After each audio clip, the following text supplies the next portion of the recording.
Hello, welcome to little corner of ফনের আরও একটা নতুন ভিডিওতে। নিরামিষ দিনে ফ্রাইড রাইসের সাথে খাওয়ার জন্য সাইড ডিশ খুঁজছেন?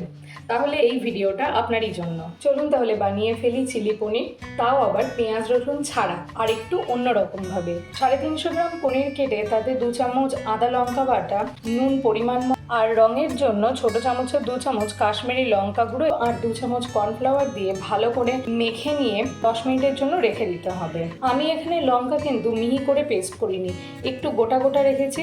আপনারা চাইলে পুরো মিহি করেও বেটে দিতে পারেন। 10 মিনিট পর কড়াইতে তেল গরম করে এইভাবে এক একটা পনিরের টুকরো ভেজে নিতে হবে।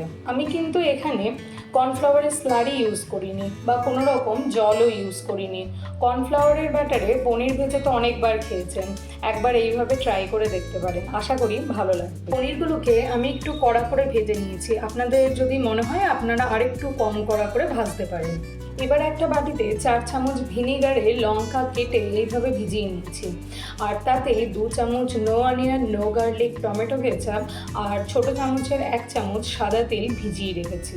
এবার আগে থেকে একটা ক্যাপসিকাম আর 2টো বড় টমেটো কেটে রেখেছিলাম। এবার পনির তুলে ওই তেলেই কেটে রাখা ক্যাপসিকাম আর টমেটোগুলো দিয়ে দিয়েছি। আমার কাছে রেড আর ইয়েলো বেল পেপার ছিল না বলে আমি টমেটো দিয়েছি, আপনারা চাইলে এখানে টমেটোও দিতে পারেন অথবা রেড বা ইয়েলো বেল পেপারও এখানে ইউজ করতে পারেন।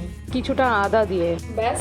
এবার নুন, মিষ্টি, ভিনিগারে ভেজানো লঙ্কা, কেচাপ আর সাদা তিলের যে মিশ্রণটা ছিল আর লঙ্কা গুঁড়ো সেটা দিয়ে পরিমাণ মতো উষ্ণ গরম জল দিয়ে এবার ফুটতে দিতে হবে।